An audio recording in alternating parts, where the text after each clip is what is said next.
Language does make the difference. By identifying the child first, you're recognizing that the special need or challenge does not define the child. Whatever their challenge is, it does not define the child. It is only one part of that child. I'd like to share another book with you by Pat Thomas, and this book is a first look book at Don't Call Me Special. It's a first look at disability. It'll make us stop to think how we use labels that without meaning to can be more hurtful than helpful. Some children find it really hard to join in with sports and games in the playground. How can you tell which one? So you look around, and I would guess that you would say this child, this little girl in the wheelchair. Let's see. You probably picked out the girl in the wheelchair. Lots of people would guess that because she has a disability and wouldn't be interested in sports. But actually, it's this boy.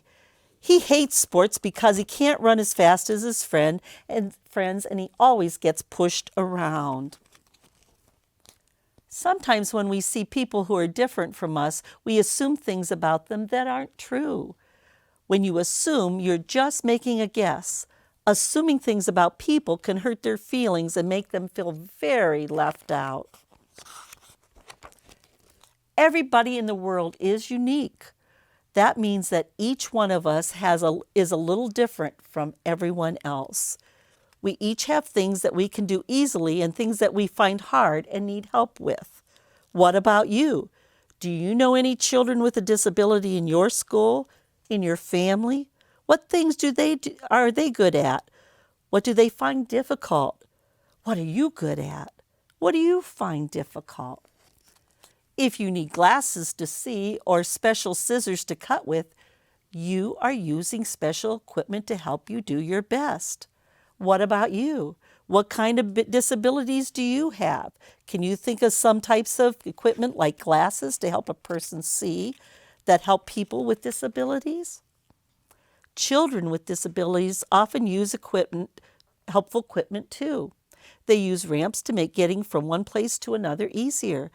They have special toilets and sinks or special types of mice and keyboards to help them use the computer.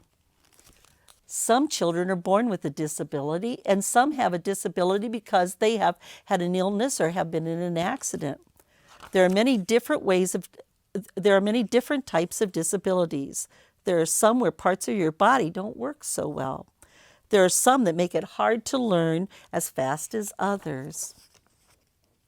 Years ago, children with disabilities went to special schools with special teachers. Because of this, people started calling them special.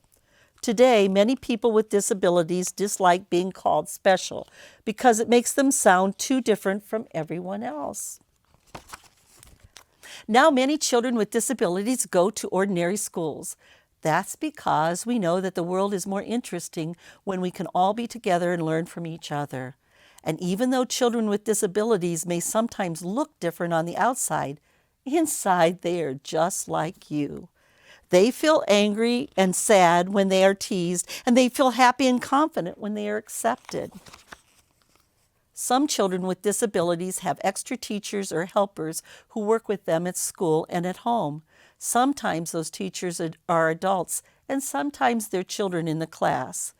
A helper's job is just to help. It can be very upsetting when a helper tries to do everything. No two people learn things in the same way or at the same speed. Some children who have a disability take longer to do or learn things, or they do them in a different way, but sometimes they can do things better and learn things faster than others. We all need to work and play together, and with a little extra help, children with disabilities can learn and grow and do the same things they want to, just like everybody else. So, again, don't call me special. Child first. Child language first.